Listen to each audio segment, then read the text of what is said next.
l'Iran est devenu nucléaire.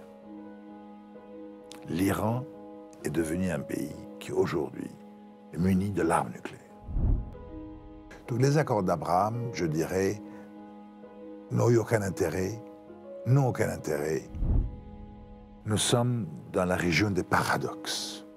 L'Iran, qui aujourd'hui incarne la théocratie chiite par excellence, soutient le Hamas, qui est un mouvement sunnite relevant des frères musulmans, qui sont par ailleurs en conflit avec les proxys iraniens en Syrie. La France, qui avait un rôle clé à jouer dans ce conflit, a totalement abandonné toute prétention à un rôle d'honnête courtier, de honest broker, pouvant rapprocher les parties, pouvant agir en tant que facteur de stabilisation, est totalement absent de tous les débats. Mais dites-vous bien que chaque fois que les États-Unis sont intervenus quelque part, c'était un désastre. L'Iran va changer. L'Iran doit changer. La question n'est pas si, la question c'est comment et quand.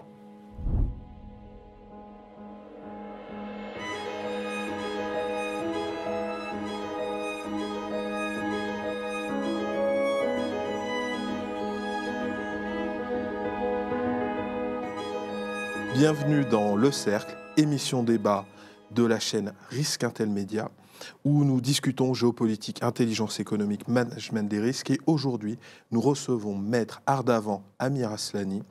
Maître Ardavan Amir Aslani, bonjour, merci de nous avoir reçus. Bonjour monsieur, merci de m'avoir invité. Nous sommes le 9 février 2024, la date est importante car nous allons discuter d'événements éminemment liés à l'actualité. Un rapide retour sur votre parcours, Maître Amir Aslani. Vous êtes avocat d'affaires internationales, associé au sein du cabinet Cohen Amir Aslani, mais vous êtes également auteur et intellectuel. Vous avez écrit de nombreux ouvrages sur la géopolitique, notamment la géopolitique du Moyen-Orient. Vous êtes un fin connaisseur de cette région. Votre dernier ouvrage, Turquie Nouveau Califat, est particulièrement intéressant, mais au-delà de ça, vous êtes aussi enseignant à Sciences Po Paris en géopolitique du Moyen-Orient et extraterritorialité du droit. Aujourd'hui, nous vous avons invité pour discuter d'un thème éminemment sensible qui est celui de la géopolitique du Moyen-Orient suite aux événements qui ont touché Israël et ensuite Gaza. Je me permettrai de faire un rappel de quelques chiffres sur les événements actuels. Le bilan de l'UNICEF au 7 février fait état d'au moins 1200 morts, dont 36 enfants, et 7500 blessés côté israélien suite à l'attaque du Hamas du 7 octobre. Et dans la bande de Gaza, suite aux ripostes de l'État d'Israël, le décompte est à 27 585 personnes décédées, dont plus de 5 350 enfants et au moins 3 250 femmes. Ce sont les chiffres de l'UNICEF. L'idée de cet entretien n'est pas de rentrer dans des débats polémiques très communs à la classe politique française. Non, nous vous avons invité aujourd'hui pour prendre un peu de recul et avoir une vision de ce qui se passe aujourd'hui au Moyen-Orient et comment ces événements vont rebattre ou non, c'est à vous de nous le dire, les cartes de la structuration géopolitique dans cette région fortement instable. Donc ma première question pour introduire cet entretien, Maître Amir Aslani, concrètement, cette attaque va-t-elle changer la structure héritée des fameux accords d'Abraham? Et si vous pouviez nous rappeler à notre public, que sont ces accords, dans quel contexte ils s'inscrivaient, est-ce qu'ils sont toujours d'actualité au vu des récents événements?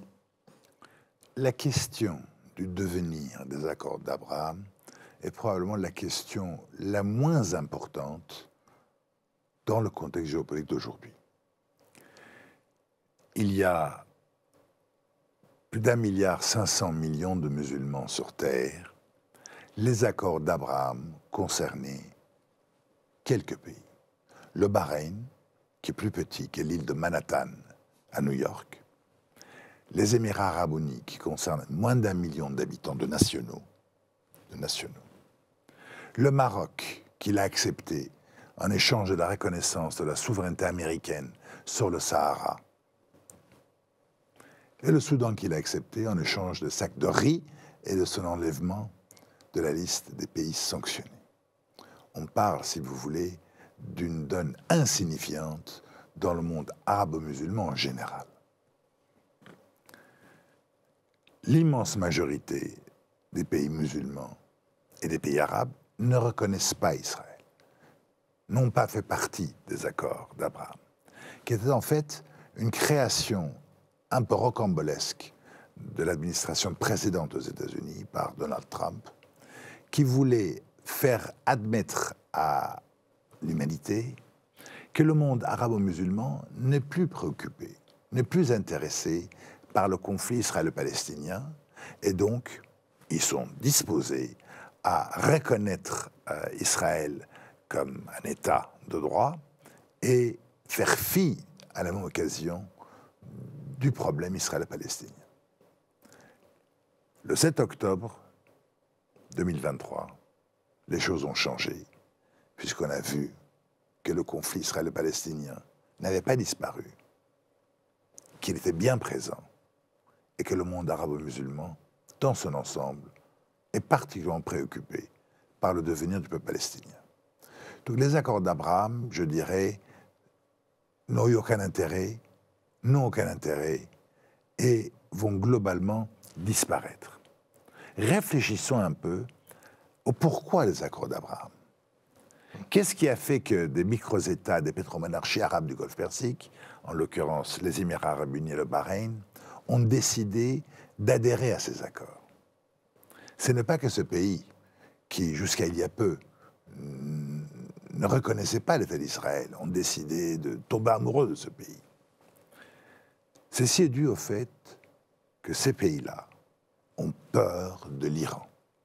Et Israël, en fait, avait apporté un semblant de garantie à ce pays,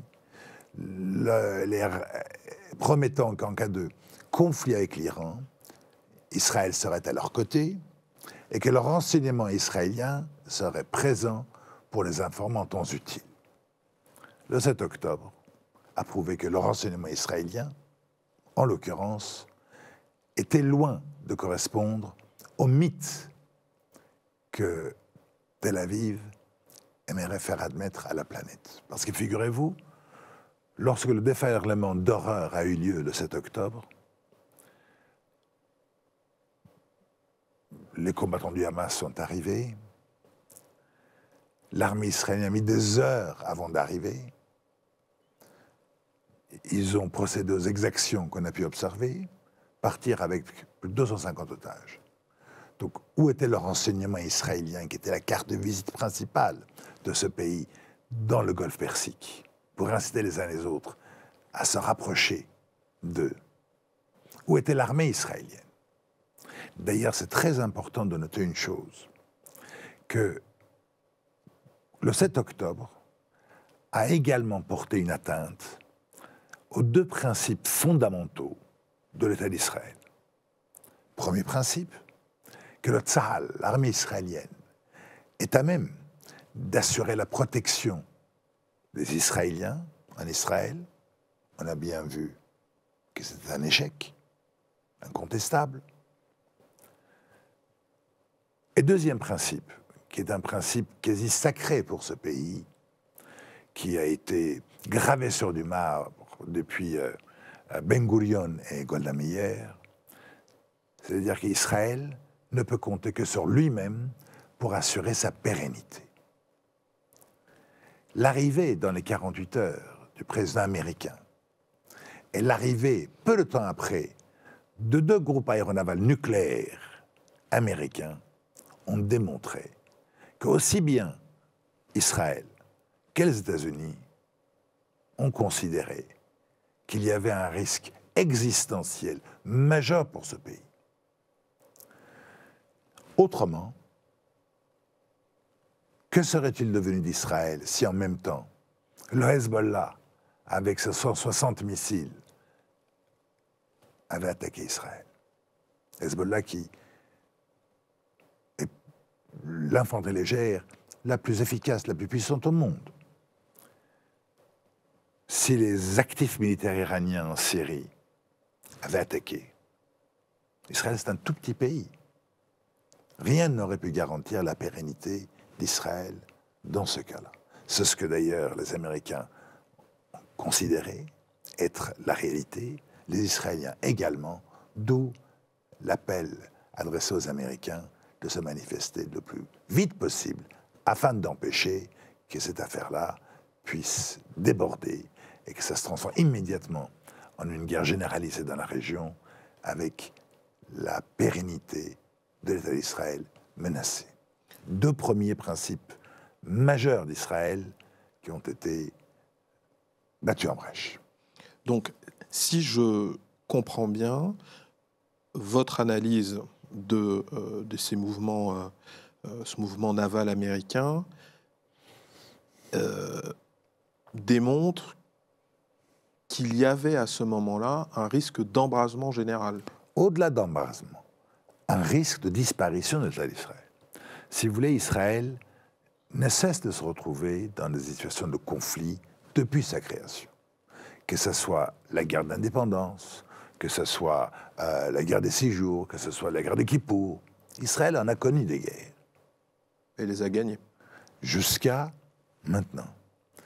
Et à aucun moment, les États-Unis n'étaient intervenus directement. Bien sûr, les États-Unis avaient fourni les armes, avaient financé l'effectif militaire, avaient apporté leur concours financier, diplomatique. Mais à aucun moment, les Américains se sont sentis obligés de déployer leur arsenal. Si vous voulez, 2 groupes aéronavals nucléaires, c'est à peu près 190 avions de chasse, des milliers de marins, C'est quasiment une armée qui se déplace, si vous voulez. Ils ont éprouvé le besoin de déployer leurs forces. C'était une première. Mais alors, c'est très intéressant ce que vous dites, puisque cette information-là est passée de manière tout à fait anodine dans les médias. Mais là, l'analyse que vous en faites, j'ai presque l'impression qu'il s'agit d'une forme de preuve de faiblesse, quelque part. Cette faiblesse... Comme vous le dites, les guerres d'avant, Israël les a gagnées avec le soutien... des guerres contre des pays, pas... des États souverains, contre l'Égypte, contre la Syrie. Oui. Mais là, Israël n'était pas en mesure, seul, de se défendre. C'est pour ça que les Américains sont arrivés. Si vous voulez, cette faiblesse à laquelle vous faites référence s'analyse également du côté américain. Je vous donne un exemple. Tous les jours, vous comme moi, on entend dire par la bouche de Netanyahou, Premier ministre israélien, ou de Biden, président américain, que l'Iran apporte son soutien moral au Hamas, l'Iran apporte son soutien financier au Hamas, l'Iran arme le Hamas, l'Iran entraîne le Hamas. Le lendemain du 7 octobre, qui était, de par sa dimension tragique, sans précédent dans l'histoire d'Israël, à un moment où Israël avait, à ce moment-là, le soutien moral quasiment de la planète dans son ensemble, aurait pu réagir. Parce qu'on ne cesse de dire que l'Iran est derrière. À aucun moment, ni le lendemain, ni au lendemain du 7 octobre, ni jusqu'à aujourd'hui, à la date que vous avez signée, février 2024, ni les Israéliens, ni les Américains se sont permis de prendre des actifs iraniens pour cible, et encore moins d'envisager d'attaquer le territoire iranien.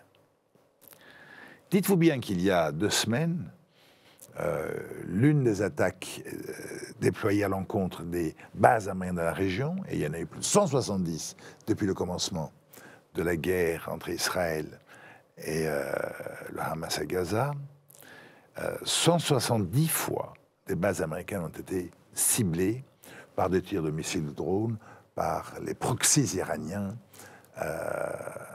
dans la région.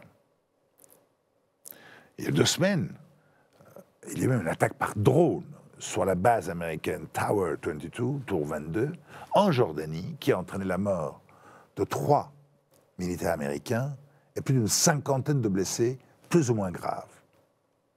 Même à cette occasion, qui est la ligne rouge des États-Unis, à aucun moment les Américains se sont crus autorisés à frapper l'Iran. Ce qui est intéressant, c'est de constater que, effectivement, quelques jours plus tard, des bombardiers américains ont décollé pour frapper des cibles, des proxys iraniens, soi-disant, en Irak et en Syrie. Également au Yémen contre les Houthis.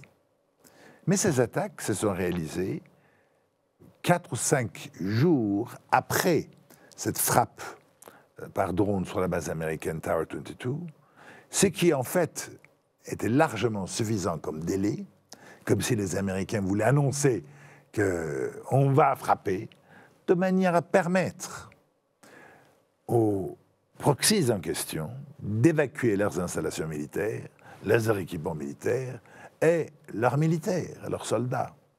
Donc aujourd'hui, on ne sait même pas, si vous voulez, s'il y a eu de morts d'hommes. On ne sait même pas s'il y a eu des actifs militaires de touchés. Puisque quand vous prévenez les gens en disant que dans 4 jours je vais arriver, la première chose qu'ils font, c'est d'évacuer les lieux. Donc en fait, ça me rappelle cette histoire-là, une pièce de Shakespeare, Much Ado About Nothing, beaucoup de bruit pour rien. Il y a eu effectivement 85 bombes américaines larguées, mais je ne pense pas que ces bombes-là ont diminué les capacités d'action des proxys iraniens. Alors, je vais permettez-moi juste dans la foulée de votre question de continuer. Bien sûr. Et que va-t-il devenir des accords d'Abraham? Donc, on se rappelle, il y a eu les Émirats arabes unis et le Bahreïn, 2 pays, 800 000 d'un côté, à peu près pareil de l'autre, moins de 2 millions d'habitants. Je ne compte pas les travailleurs immigrés dans ces pays-là, je parle des nationaux.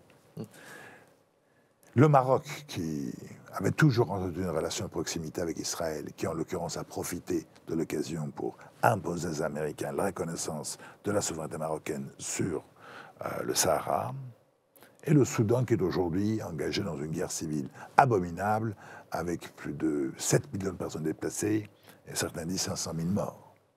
Donc les accords d'Abraham, si vous voulez, en rejettent d'après le titre de ces accords, mais dans la pratique ne concerne pas grand monde.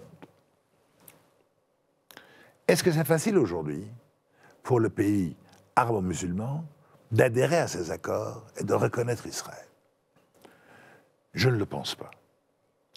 Parce que il va être difficile, voire impossible, pour le gouvernement de ces pays d'expliquer à leur propre population qu'à un moment où les Arabes musulmans sont en train de faire les frais, pour être poli, des frappes israéliennes, où il y a plus de 30 000 morts, dont les 2 tiers au moins des femmes et des enfants, ils vont accourir aux affaires étrangères israéliennes à Jérusalem pour reconnaître cet État. Donc, pour le moins, cette affaire-là a retardé de plusieurs années toute nouvelle adhésion. L'Arabie saoudite, qui était, si j'ose dire, l'ultime espoir des Américains, ne peut pas aujourd'hui, malgré le souhait des dirigeants saoudiens, reconnaître Israël, alors que les bombes israéliens, de manière quotidienne, tuent des Arabes et des musulmans. Donc les accords d'Abraham, pour l'instant, sont morts. Je dirais même que les pays signataires ont même du mal à expliquer à leur population qu'ils ont conservé leur ambassade à Tel Aviv ou à Jérusalem en fonction des cas, alors que Gaza, aujourd'hui, vit le martyre. Alors, je vais peut-être vous poser une question provocante, mais pas que les démocraties occidentales soient parfaites, mais en l'occurrence, on parle de pays qui ne sont pas toujours très de mœurs démocratiques, on dira. Est-ce que la vie de la population compte véritablement par rapport aux considérations de réel politique des élites dirigeantes? Pour les élites dirigeantes, la question est différente. Mais ces pays-là, ce régime-là, à un moment ou à un autre, règnent sur une population. Les 100 millions d'Égyptiens qui sont juste à côté ne peuvent approuver une telle violence à l'encontre d'une population civile. Aucun peuple musulman ne peut l'approuver, ne peut l'accepter. Donc, ces peuples musulmans, à un moment ou à un autre, même s'ils peuplent des États qui sont loin des démocraties, leur avis compte quand même. Parce que le pouvoir ou les pouvoirs en place ne peuvent quand même pas faire n'importe quoi. Bonjour les amis, avant de continuer cet entretien, ce petit message pour vous inviter à liker, commenter, vous abonner évidemment à notre chaîne en cliquant sur la petite cloche afin de nous envoyer de la force et de nous soutenir dans nos projets. Allez, merci beaucoup, c'est reparti pour cet entretien. Alors, moi j'ai une interrogation et je pense qu'elle traverse l'esprit de beaucoup de personnes. Le Hamas est un mouvement sunnite dont le dirigeant déclaré, a priori, loge au Qatar. Mais l'un des parrains prioritaires, d'un plus gros parrain du Hamas serait l'Iran chiite. Donc comment est-ce que ça s'articule? Est-ce que les sunnites ne sont-ils pas censés détester les chiites et vice-versa? Donc comment... La question que vous posez est particulièrement pertinente. Mais ça appelle une autre question en retour. Si l'Iran est le parrain du Hamas, et l'Iran est effectivement aujourd'hui le parrain de ce mouvement, je pense que c'est indéniable, pourquoi il n'y a pas de réaction contre l'Iran? Pourquoi? Vous le dites, tout le monde le dit. Pourquoi? Il y a un silence qui règne. Ouais. Il y a plusieurs explications. Et je répondrai ensuite à votre question, si vous me permettez. Première explication, l'Iran est devenu nucléaire. L'Iran est devenu un pays qui, aujourd'hui, est muni de l'arme nucléaire. D'accord. Le pays disposait du savoir-faire d'enrichissement de l'uranium. Il l'avait enrichi à 60%. Et tous les experts vous diront que de 60 à 95, que le degré militaire nécessaire pour une bombe nucléaire n'est pas une difficulté technique, mais une décision politique, relève d'une décision politique. L'Iran dispose des missiles balistiques pour le lancement. L'Iran dispose du fuel solide permettant d'assurer une portée de plusieurs milliers de kilomètres. La seule chose que l'Iran n'avait pas encore fait, ou que l'Iran n'était pas reconnu comme l'ayant fait, c'était la militarisation de l'engin nucléaire sur les missiles. Je pense que l'Iran l'a fait. C'est la première chose qui explique l'absence de réaction des protagonistes en face de manière claire et précise. Ensuite, vous avez d'autres arguments. Les pays arabo-musulmans de la région, toutes les pétromonarchies arabes du Golfe Persique, ces pays-là qui cherchent aujourd'hui à changer leur destin, comme l'Arabie Saoudite avec leur projet Vision 2030, Al-Oula, la concurrence entre Riyad, Dubaï et Abu Dhabi, et le Qatar, pour pouvoir présenter une vitrine nouvelle au monde, des centres de commerce pour tout le Moyen-Orient. Croyez-vous que ces pays-là peuvent se permettre un conflit dans leur voisinage immédiat? Surtout qu'ils savent que si l'Iran devait être pris pour cible, ils en feraient... Les frais. Les frais. Bien sûr. Donc ils appellent au calme, aussi bien les Américains que les Israéliens, et se rapprochent davantage de l'Iran. Au milieu de toutes ces affaires, et avant même le 7 octobre, l'Arabie Saoudite, l'ennemi historique de l'Iran, sunnite wahhabite, a accouru à Beijing sous l'égide de la Chine pour faire en sorte à ce que la relation diplomatique avec l'Iran soit rétabli. Et tous ces pays-là se sont accourus vers Téhéran pour apaiser le courroux iranien. Donc, l'Iran nucléairement armé, l'Iran, malgré l'opposition de principe de ces pétromonarchies, soutenues par ces régimes-là, dans leur appel au calme vis-à-vis des Américains et des Israéliens, l'Iran a de fait sacralisé son territoire. Très intéressant. Alors c'est quelque chose qu'on n'entendra pas dans les médias traditionnels, sauf à vous y voir. Mais c'est une hypothèse qui a son intérêt. À vous entendre, je me permets de me faire l'écho de ce qu'on entend souvent. On parle, comme vous le savez, de rue arabe d'une manière parfois un peu péjorative et d'une forme de romantisme, entre guillemets, des populations arabes pour la cause palestinienne. Mais là, à vous entendre, j'ai l'impression que le Moyen-Orient n'est pas le lieu des passions, mais le lieu de la réelle politique la plus cynique et la plus rationnelle, quelque part, un peu comme Richelieu qui subventionnait des princes protestants en Allemagne pour diviser son adversaire alors que lui-même était catholique. Est-ce qu'on peut... Je me fais cette réflexion. Là, la comparaison est pertinente. Vous l'avez rappelé vous-même. Nous sommes dans la région des paradoxes. L'Iran, qui aujourd'hui incarne la théocratie chiite par excellence, soutient le Hamas, qui est un mouvement sunnite relevant des frères musulmans, qui sont par ailleurs en conflit avec les proxys iraniens en Syrie. Parce que le Hamas, et des mouvements frères au Hamas similaires, sont en conflit avec le Hezbollah et le pouvoir alawite en Syrie. Le Moyen-Orient est une région particulière. C'est une région de passion où le calme semble jamais avoir existé. Mais c'est aussi, comme vous l'avez rappelé, une région de réelle politique où les dirigeants locaux savent comment faire pour assurer leur survie. Et à aucun moment ils prendront le risque de mettre leur propre existence en danger.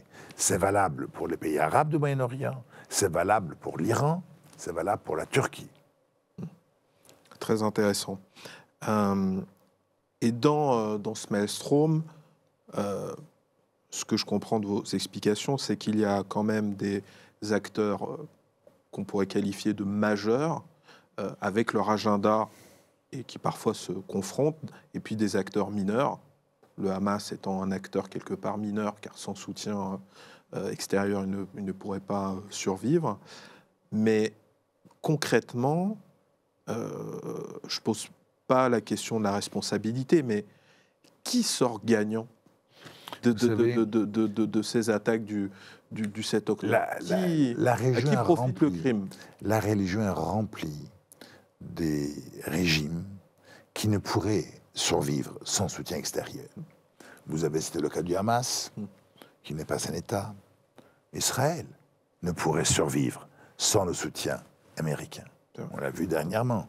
Les Saoudiens ne pourraient survivre sans le soutien américain. Qui sort gagnant de cette affaire, qui est une tragédie, il faut le rappeler, aussi bien du côté israélien que du côté palestinien? Je dirais que l'Iran me semble être le pays, le mot gagnant n'est pas, à mon sens, le bon terme, le pays qui va tirer davantage de profit de cette situation. Parce qu'en fait, aujourd'hui, l'Iran, ce qui est un peu une réponse à votre question précédente, pourquoi est-ce qu'un pays chiite soutient un mouvement sunnite, c'est que l'Iran, aujourd'hui, ne se pose pas comme un pays chiite, le défenseur des chiites. L'Iran se pose, et se positionne comme le porte-étendard du monde musulman. Du monde musulman. L'Iran concurrence les Saoudiens. Sauf que les Saoudiens, pour vanter leur position, n'ont que la présence sur leur sol national, d'un point de vue géographique, que de deux villes saintes de l'islam. L'Iran, dans son discours de combat pour la cause musulmane, est le véritable porteur d'étendard. Et dans cette affaire, on constate en fait que tous les doigts se pointent vers l'Iran. Vous pensez bien que les Houthis n'ont pas les drones ou les missiles pour frapper des bâtiments en milieu de la mer Rouge. Que les milices pro-iraniennes de l'Irak et de Syrie ne disposent pas de technologie capable de frapper des bases américaines. D'ailleurs, c'était tellement embarrassant, cette attaque pour les Américains, qu'ils ont dit oui, mais l'attaque a eu lieu parce qu'on s'est trompé, on pensait que c'était un de nos propres drones en retour. Ce qui, pour le cas où ça c'était vrai, je ne crois pas une seule seconde, rendrait davantage honneur aux Iraniens que vous êtes capables de fabriquer des drones que même les Américains ne sont pas capables d'identifier. L'Iran sort renforcé. Et aujourd'hui, dans le monde arabo-musulman, notamment les pétroménagers arabes du Golfe Persique, quand ils voient l'absence de réaction américaine par rapport aux frappes dont ils ont fait l'objet et entraîné mort d'hommes chez eux par rapport à l'Iran, commencent à se dire que se passe-t-il? Les Américains n'osent pas attaquer l'Iran, ou ne veulent pas attaquer l'Iran, ou ne s'autorisent pas à attaquer l'Iran. Donc, l'Iran, c'est un constat auquel est arrivé l'Arabie Saoudite lorsqu'ils ont renoué la relation diplomatique avec l'Iran, est une donne permanente dans la région. Et on voit se dessiner aujourd'hui, aux États-Unis en particulier, une prise de conscience. Prise de conscience de la pérennité de l'Iran en tant que puissance militaire dominante de la région. Ce qui signifie, et il y a un adage américain qui dit « If you cannot beat them, join them ». Si vous ne pouvez pas les battre ou les combattre, eh bien à ce moment-là, acceptez-les comme partenaires. L'Iran est sur le point de réintégrer sa juste place dans le concert des nations et voire même de renouer avec les États-Unis. Aussi incroyable que ça le soit, je pense que cette affaire-là va aboutir au retour de l'Iran. Parce que, alors que tous les doigts se pointent vers l'Iran, alors que vous-même vous avez dit que l'Iran est perçu comme étant le parrain du Hamas, alors que les Israéliens et les Américains disent la même chose, après cet événement, qui est une tragédie unique dans l'histoire d'Israël, malgré tout, personne n'ose tirer ne serait-ce qu'une balle en direction de l'Iran. C'est intéressant puisque ça fait écho au dernier entretien que vous nous aviez accordé dans le cercle, où vous aviez rappelé aussi un autre proverbe américain, « Might is right ». Donc le pouvoir a toujours raison. Le pouvoir a toujours raison et le pouvoir fait le droit aussi, quelque part. Donc, quelque part, ce que vous nous expliquez, c'est que la position de domination et de dangerosité de l'Iran permettrait quelque part une forme de normalisation, peut-être pas aujourd'hui ou demain, mais peut-être après-demain, entre l'Iran, les États-Unis, une normalisation imposée finalement. Sûrement après-demain, peut-être même demain. Regardez aujourd'hui la position d'Israël. Dans les années 70, à un moment où la révolution iranienne de 79 n'avait pas eu lieu, la question de la légitimité d'Israël n'était même pas à l'ordre du jour. C'était un pays comme les autres. D'ailleurs, c'est ça à quoi aspiraient tous les pères fondateurs d'Israël, devenir un pays comme les autres. Aujourd'hui, la question de la légitimité d'Israël se pose dans les esprits de tous les pays musulmans, qui, vu la crainte que les États-Unis ont éprouvée pour la pérennité d'Israël, raisonnent maintenant différemment. C'est plus un pays permanent, en tout cas pas perçu comme tel. Et se disent peut-être qu'Israël ne sera pas là dans 20 ans. Quand on voit leur incapacité à assurer leur propre défense eux-mêmes, malgré une armée sur le papier hyper puissante, ils se posent la question.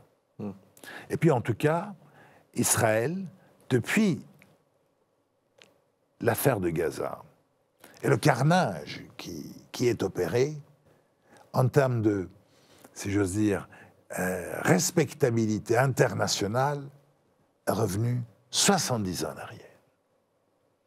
Alors, Dites-vous bien que quand l'Afrique du Sud, pardonnez-moi de vous avoir interrompu, au nom de ce Sud global, introduit une procédure devant la Cour internationale de justice, et que le rendu de cette institution judiciaire, sans pour autant condamner expressément Israël, associe le nom d'Israël au mot carnage, au mot génocide,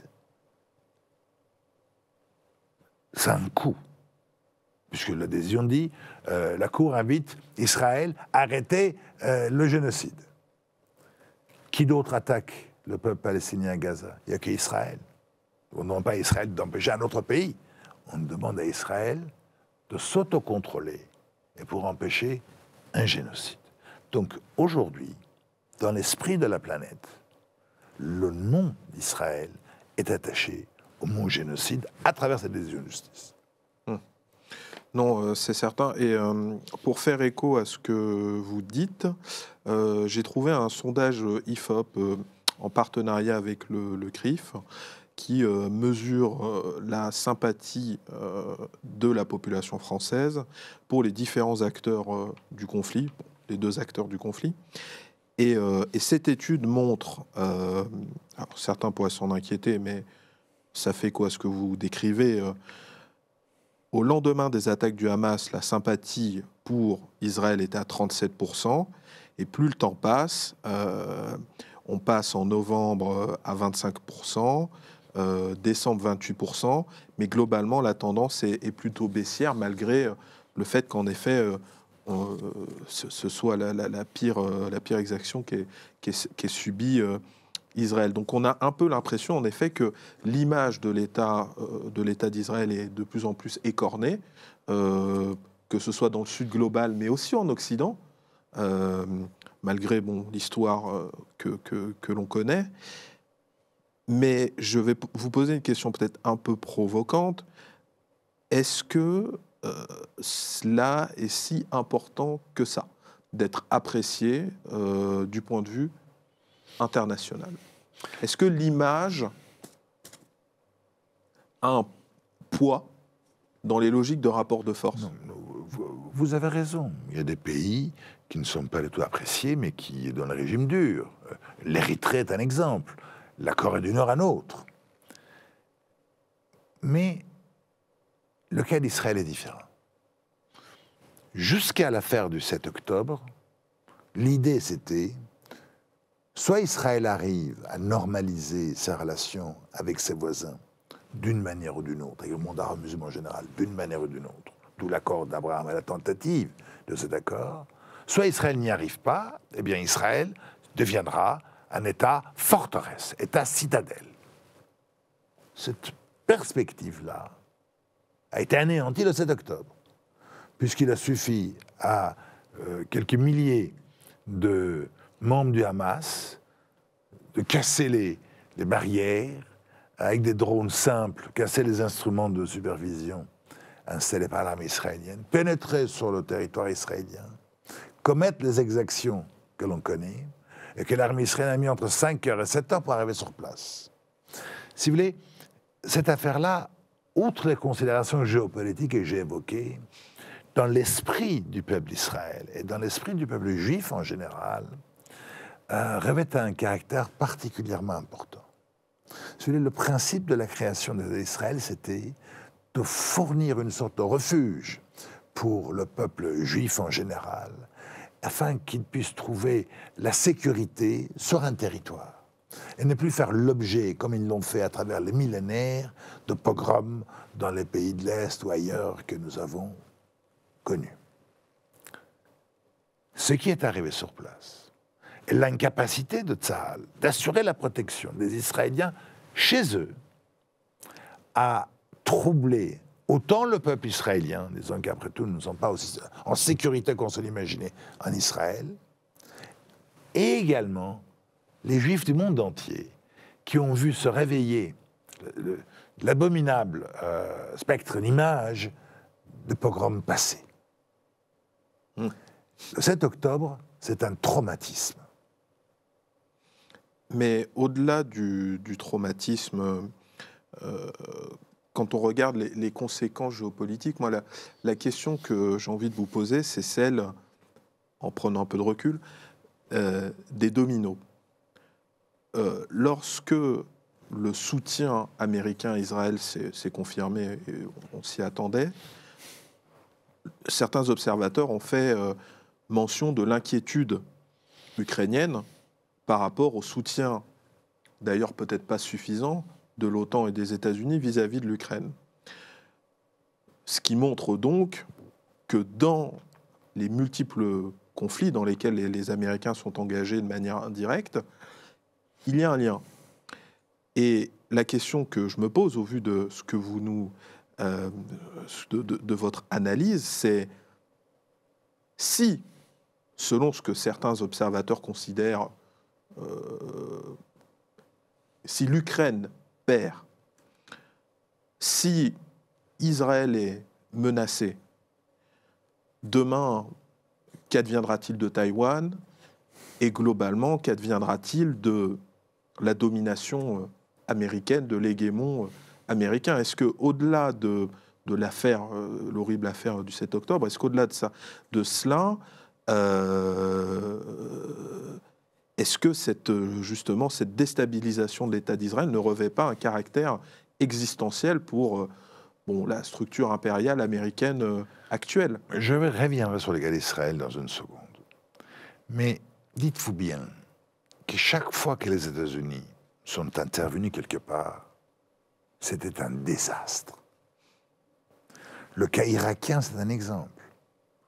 On se souvient tous de l'image du général Colin Powell aux Nations Unies montrant une sorte de flacon en disant qu'ils ont la preuve de la possession d'armes de destruction massive par le régime de Saddam Hussein. Il n'en était rien. Il l'a reconnu d'ailleurs. Et in fine, ce qui s'est passé, c'est que l'Irak a été décimé. 500 000 Irakiens sont morts. Ça fait 20 ans que ce pays n'arrive pas à retrouver sa stabilité. Ou l'Afghanistan. Les Américains arrivent au lendemain du 11 septembre, renversent le pouvoir en place, investir 4 000 milliards de dollars sur place, pour 20 ans plus tard s'enfuir, dans les conditions que vous avez connues avec leurs propres partenaires locaux, s'accrocher aux ailes d'avion pour quitter Kaboul. Et les talibans qui prenaient le matériel militaire. Bien sûr, et avoir les talibans qui reviennent au pouvoir, et qui vont bientôt être reconnus par les États-Unis, qui aujourd'hui est en train de réfléchir sur comment faire pour restituer les 7 milliards de dollars de l'argent afghan bloqué aux États-Unis. Donc aujourd'hui, en fait, sur le cas de l'Ukraine a déjà perdu la guerre. On n'ose simplement pas le reconnaître. Encore hier, l'Ukraine a annoncé le renvoi de son général en charge des combats sur le front avec la Russie. On a annoncé, si vous voulez, la contre-offensive ukrainienne comme étant de nature bouleverser la donne. Eh bien, ça fait des mois et des mois qu'ils se battent. Ils n'ont pas réussi à avancer d'1 mètre sur le front. Je ne fais pas apprécier qui a raison, qui a tort. C'est pas là mon but. J'ai des idées, mais j'essaie de dire simplement que l'Ukraine, malgré le soutien américain, de l'OTAN, de l'OCDE, n'a pas réussi à avancer d'1 mètre. Et les budgets de l'Occident sont ruinés aujourd'hui pour ce soutien. Imposer à l'Europe la reconstruction de l'Ukraine, en Europe, on n'a pas les moyens. La Russie a gagné. À un moment, il faudra le reconnaître, pour moi, ce moment n'est pas très éloigné. D'ailleurs, il suffirait que Donald Trump soit réélu président des États-Unis pour que le lendemain, la guerre s'arrête, puisqu'il va retirer le soutien américain à l'Ukraine. Ils n'ont pas réussi encore. Hier, le Congrès a approuvé un budget de soutien militaire à l'Ukraine. Donc aujourd'hui, si vous voulez, il y a une modification du regard du Sud global par rapport à la puissance occidentale en général. On le voit, ne serait-ce que dans la réaction des États africains par rapport à la France. L'Occident ne fait plus peur. Et cette absence de peur dans le Sud global va davantage renforcer, si vous voulez, un sentiment d'impuissance perçu de l'Occident chez eux. Et donc réduire la présence occidentale dans cette partie du monde. Et en plus, si vous voulez, ce que nous on constate en France, en Occident, c'est notre point de vue local. les pays qui soutiennent l'Ukraine sont composés uniquement des pays membres de l'OTAN et de l'OCDE, à peu près. Ouais. Les 3/4 de la planète n'a pas condamné la Russie. Il en va de même, si vous voulez, aujourd'hui dans le Moyen-Orient, par rapport au conflit israélo-palestinien. Ceux qui soutiennent Israël, c'est surtout l'Occident. Les Palestiniens sont soutenus par le reste du monde, à peu près. La France, qui avait un rôle clé à jouer dans ce conflit, a totalement abandonné toute prétention à un rôle d'honnête courtier, de honest broker, pouvant rapprocher les parties, pouvant agir en tant que facteur de stabilisation, est totalement absent de tous les débats. C'est le Qatar qui héberge les dirigeants du Qatar dont personne n'en parle, et surtout pas en France. On pointe le doigt sur l'Iran, mais on oublie que le Hamas est financé par le Qatar. Ses dirigeants sont au Qatar. Et que demain, si la question de la reconstruction est de nouveau posée, ça sera avec l'argent qatari que ça va se faire à Gaza. Je dis bien si, parce qu'on a bien entendu certains membres du gouvernement de Netanyahou prôner pour l'annexion de Gaza et l'expulsion des Palestiniens vers l'Égypte à travers le couloir de Rafah. Tout ça font qu'aujourd'hui, si vous voulez, il y a incontestablement un déclassement de l'Occident, au moins dans la perception par le Sud global. Et sur la question de Taïwan, moi je suis de ceux qui pensent que même si Biden, le président américain, a déclaré que le parapluie nucléaire américain était présent pour protéger Taïwan, je pense que dans le cas extraordinaire où la Chine devait militairement occuper Taïwan, même les armes conventionnelles ne seront pas utilisées à l'encontre de la Chine. On assisterait à un reflux finalement progressif de la puissance américaine. J'aimerais bien, on va revenir là-dessus, mais j'aimerais bien vous soumettre une actualité qui... J'aimerais que vous commentiez par rapport justement aux déclarations quant au déplacement des Gazaouis. Donc, dans une tribune parue dans le Wall Street Journal, 2 responsables israéliens ont appelé en fait l'Europe à œuvrer en faveur de l'accueil de centaines de milliers de Gazaouis assiégés.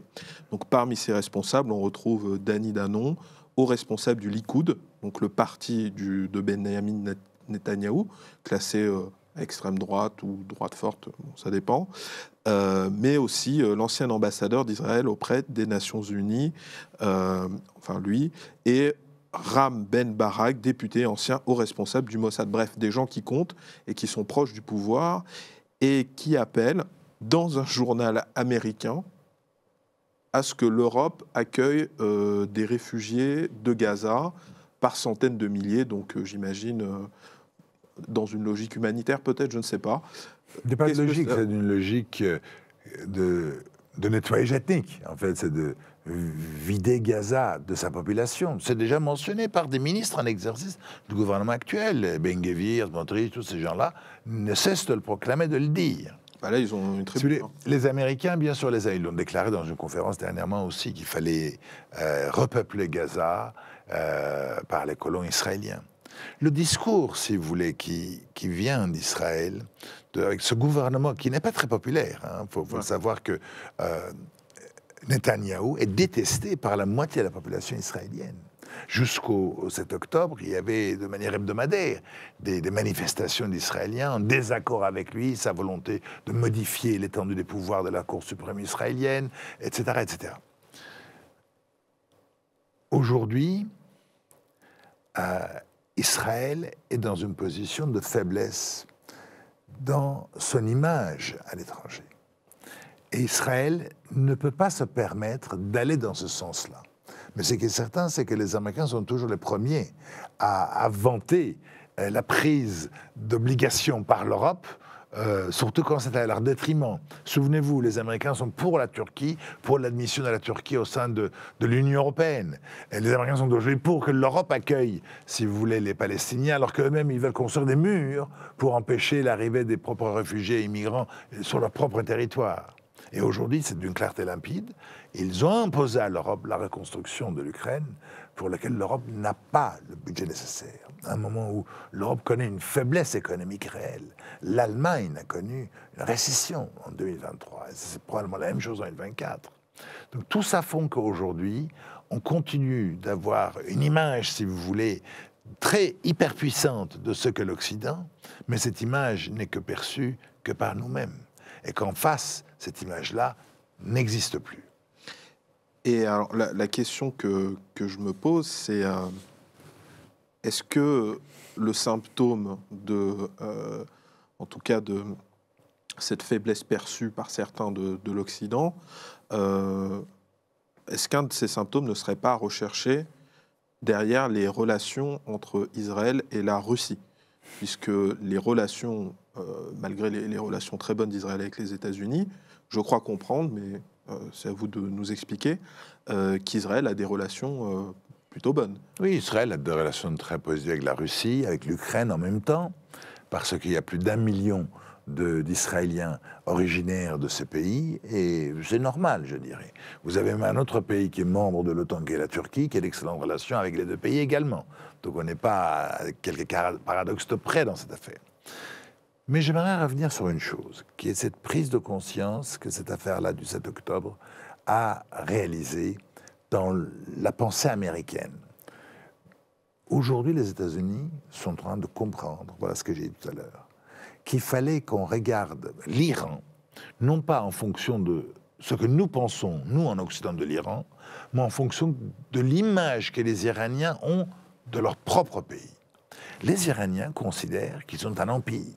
C'est un pays qui est le seul pays au monde, souverain, sans interruption depuis 3000 ans, dans son espace actuel.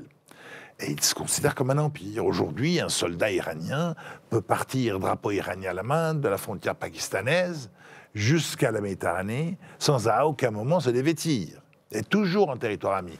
L'Irak, la Syrie, le Liban, etc.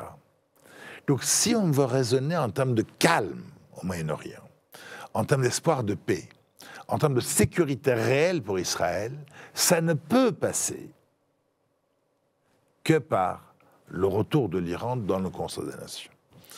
C'est un sujet sensible, donc ce que je dis là, si vous voulez, n'est pas du tout une approbation du pouvoir iranien ou quoi que ce soit. Je porte un regard macro sur la géopolitique de la région. Donc le retour de l'Iran et l'apaisement de l'Iran par rapport à la question israélienne, c'est la seule possibilité à même d'apporter une sécurité pour l'État d'Israël. Écoutez, c'est une position intéressante. C'est pas ma position, c'est ma lecture. Une analyse, pardonnez-moi, intéressante.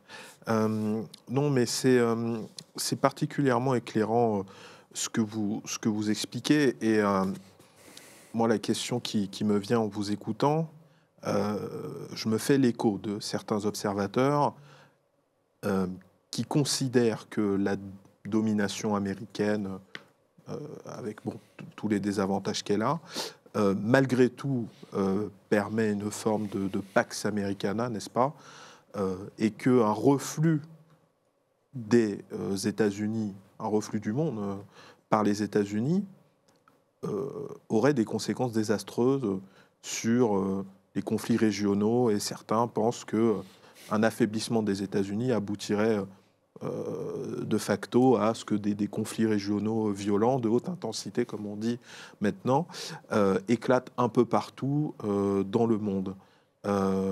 Récemment, on a un intellectuel français, Emmanuel Todd, qui passe un peu partout pour son dernier livre, qui lui dit le contraire, et qui considère qu'au contraire, la puissance américaine aujourd'hui est plutôt une puissance déstabilisatrice.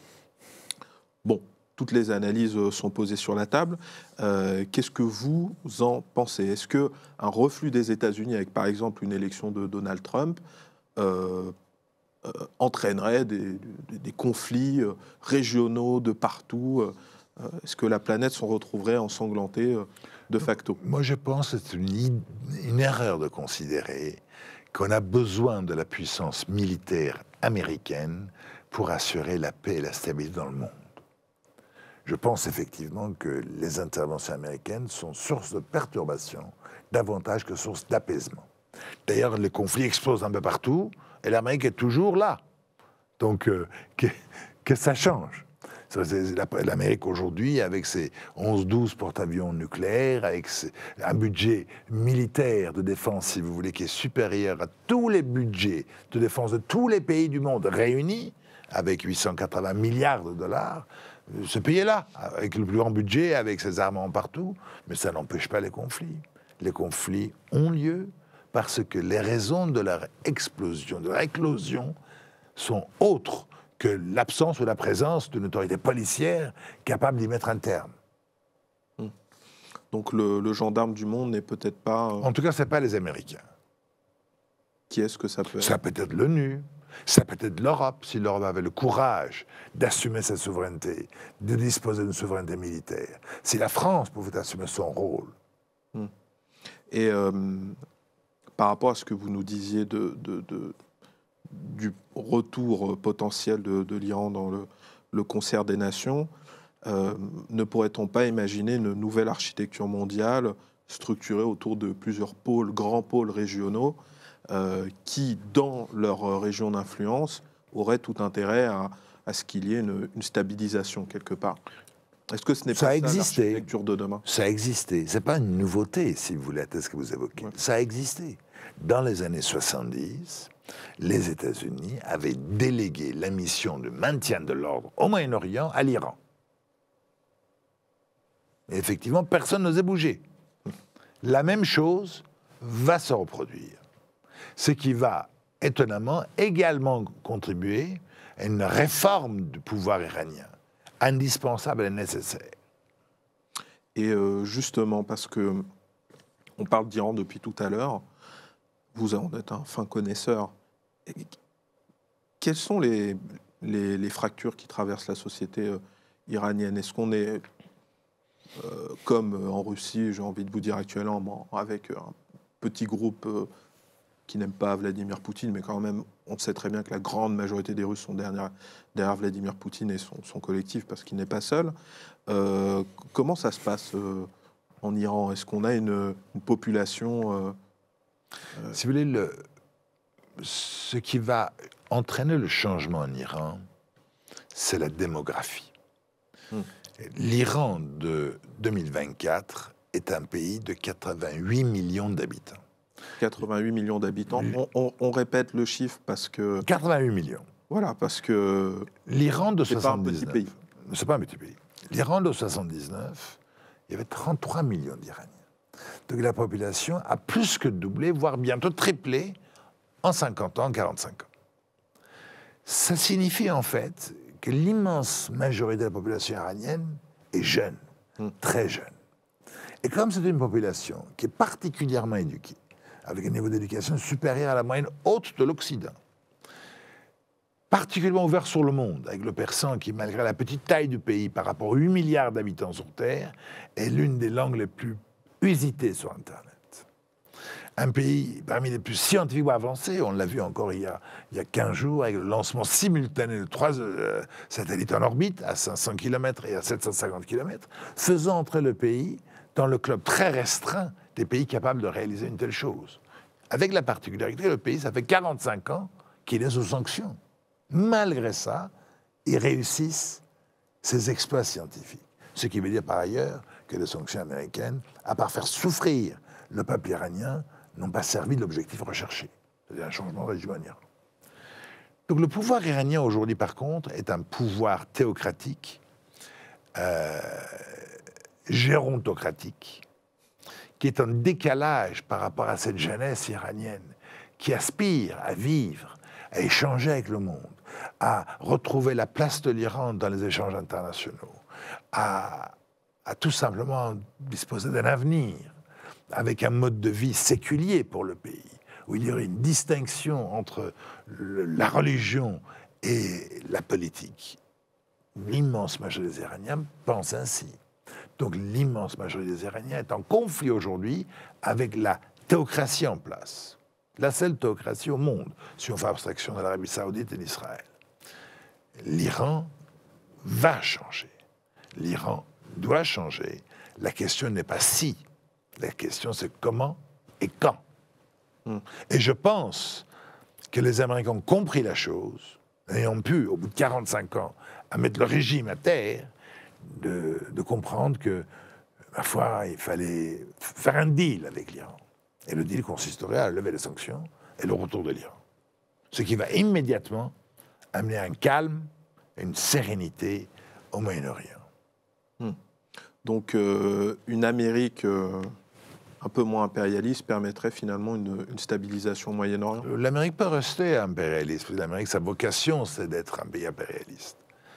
Mais l'Amérique peut faire preuve d'intelligence et de cesser de mettre sous pression 87-8 millions d'Iraniens dans un pouvoir qui était aujourd'hui exsangue. Donc, et de permettre à l'Iran de vivre. Ça suffit, 45 ans. Ça suffit. Donc, les Iraniens eux-mêmes, ils ont le droit de jouir de la paix, de la sérénité et des bienfaits d'une économie florissante qui est leur droit. Surtout que les sanctions qui empêchent, d'ailleurs de facto, le pouvoir de changer, sont facilement modifiables. Le pouvoir iranien ne peut pas survivre face à une levée des sanctions et face à un retour des investisseurs étrangers dans le pays. Ça va s'auto-réformer, s'auto-censurer, s'auto-changer. On n'a même pas besoin de coup d'État ni de révolution pour qu'une telle chose se réalise, puisque les propres enfants des dirigeants iraniens sont en décalage, en désaccord par rapport à l'idéologie au pouvoir. J'en discutais avec des... je vais faire un parallèle audacieux, avec des amis saoudiens dans leur trentaine. J'ai le sentiment, mais corrigez-moi si je me trompe, qu'on a un peu les mêmes types d'aspirations dans la jeunesse saoudienne qui a porté MBS, n'est-ce pas, Mohamed Ben Salman, au pouvoir, cette envie de réformer, de s'ouvrir dans un cadre évidemment différent de la version de l'ouverture occidentale, mais de s'ouvrir malgré tout. Est-ce que pour vous, le Moyen-Orient, par sa démographie plus jeune que celle de l'Occident vieillissant, est dans cette dynamique, je dirais, de changement? Est-ce que vous croyez peut-être à une verticale qui traverserait différents pays qui, par ailleurs, ne s'aiment pas forcément?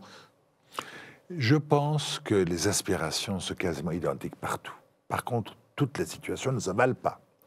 On ne peut pas comparer l'Arabie Saoudite à l'Iran. Bien sûr. Si vous voulez, l'Arabie Saoudite d'aujourd'hui, effectivement, il y a même des courbes démographiques qui sont encore plus exacerbées qu'en Iran, puisque je crois que 70% de la population israélienne a moins de 25 ans. Donc c'est pas pareil. En Iran, 72% moins de 43 ans. Là-bas, c'est encore pire.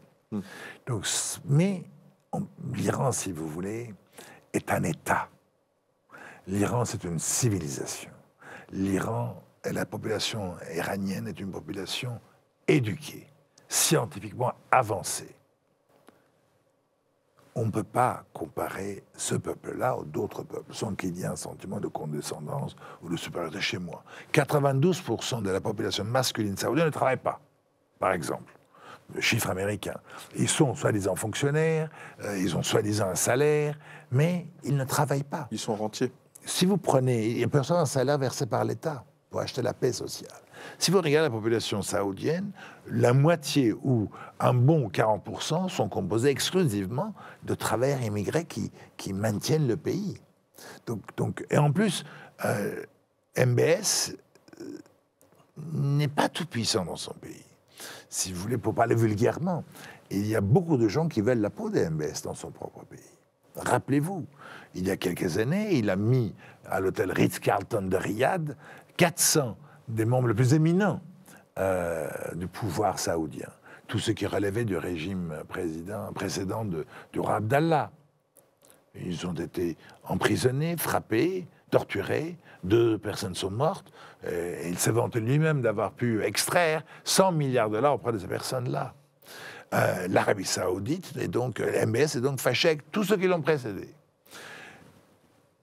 MBS est fâché également avec le Qatar, qu'il a essayé d'encercler, d'isoler, sur lequel il a mis un embargo. Parce que tous les deux sont les seuls pays arabes dirigés par des wahhabites, donc concurrençant les uns les autres. L'Arabie Saoudite a le Yémen sur le dos. On ne peut pas impunément, pendant 9 ans, bombarder des millions et des millions de Yéménis, entre presque 700 000 morts aujourd'hui, et c'est-à-dire qu'il n'y aura pas de conséquences. MBS, et les Saoudiens ont décapité le chef religieux des chiites qui occupe 100%, qui sont majoritaires sur 100% de la seule province pétrolière de l'Arabie Saoudite, les provinces dites de l'Est, le cheikh Al-Nemer. Donc, si vous voulez, et l'Arabie Saoudite est en conflit en interne. Un exemple, beaucoup de gens, MBS essaye de réduire le pouvoir religieux wahhabite dans son propre pays, en oubliant que le régime des Saouds n'a pu durer dans le temps qu'en association avec le clergé wahhabite des Hacheiks. Le deal, c'était l'alliance entre le turban et l'épée. Et donc, il n'a même pas osé, si vous voulez prendre ces décisions-là, étant sur Terre, puisque on ne le sait peut-être pas, mais pendant des semaines, il était sur un yacht en pleine mer, quand il leur donnait des instructions telles que celles que je viens de mentionner. Il ne dormait pas dans le même lit, une nuit sur l'autre. Il a fait l'objet d'innombrables attentats. Donc on est face à quelqu'un qui est extraordinairement fragile, malgré l'image de puissance qu'il véhicule à l'étranger. Il est en concurrence avec Dubaï et Abu Dhabi, ses ailes naturelles, avec une nouvelle stratégie économique qu'ils ont intitulée diplomatie du Green de Golfe, où en fait ils essaient de copier les Émiratis avec leur projet 2030, en disant d'ailleurs aux grands groupes étrangers, si vous voulez participer à notre budget pharaonique de 700 milliards sur le projet 2030 de l'Arabie Saoudite, il faut que vous transféreriez votre siège social de Dubaï d'Abu Dhabi sur Riyad. Et donc, désosser un peu les Émirats arabes unis. Donc, c'est un pouvoir qui est menacé de l'intérieur et de l'extérieur. Et toutes ces personnes que j'ai mentionnées sont aux aguets, attendent. Je pense sincèrement que l'Arabie Saoudite n'est pas une terre de stabilité. C'est vrai qu'il a la jeunesse derrière lui, mais où dans le monde est-ce que la jeunesse a le pouvoir? On a bien vu en Iran avec ces manifestations de ces femmes courageuses qui se sont manifestées au péril de leur vie pour ne pas porter le foulard. Ça a donné quoi? Rien. Pourquoi voulez-vous que ça donne quelque chose en Arabie Saoudite? Et là, parce qu'il a ouvert 3 cinémas, autorisé le permis de conduire, organisé un concert à l'air libre. Je veux bien que ça soit des réformes majeures, mais n'exagérons rien. Ok. On continue ce petit panorama. L'actualité a porté aussi récemment sur l'assassinat d'un responsable du Hamas au Liban, avec une absence de réelle réaction, on dira, du Liban. Que penser du Liban dans la région? Le Liban ne peut pas agir. Le Liban est dans une situation particulière. Une crise économique sans précédent, à l'issue du mécanisme de Ponzi que la Banque centrale libanaise avait déployé, un pouvoir militaire faible et affaibli par rapport à les milices du Hezbollah, qui sont aussi bien au gouvernement qu'à la tête de l'armée la plus puissante localement. C'est un pays qui est encore en conflit avec Israël sur la question de ferme de Shabbat dans le sud. C'est un pays qui accueille un pourcentage disproportionné de la population en réfugiés syriens. Le pays est incapable de se défendre. Et tous ces pays, si vous voulez, de la région qui sont aujourd'hui visés, l'Irak, la Syrie, le Yémen, le Liban, sont quelque part, comme disait Noam Chomsky, des failed states, des États faillis. Donc Israël, le Liban n'a aucun moyen, si vous voulez, de se défendre. D'ailleurs, le Liban n'a pas réagi. En effet. Et ceci explique peut-être cela. On arrive bientôt à la fin de cet entretien.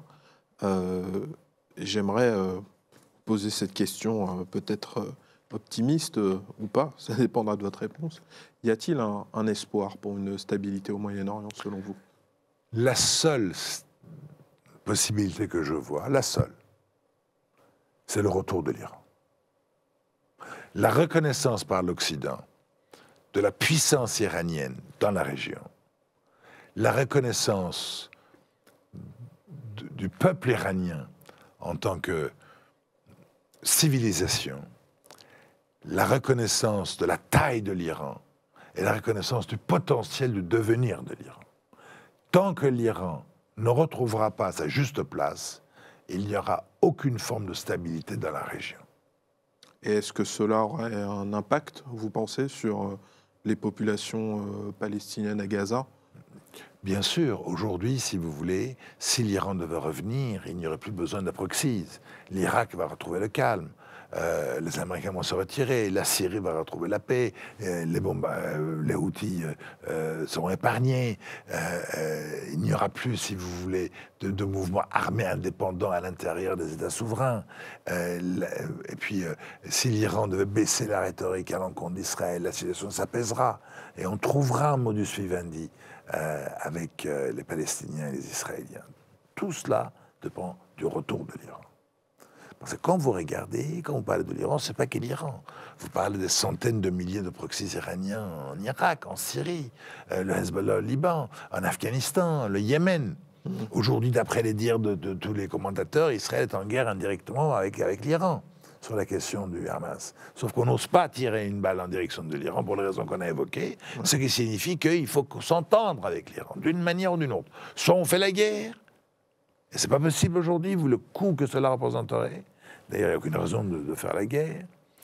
Soit on s'entend avec l'Iran, et s'entendre avec l'Iran passera d'abord et avant tout par la reconnaissance, si vous voulez, de la position dominante de l'Iran dans la région. Ok.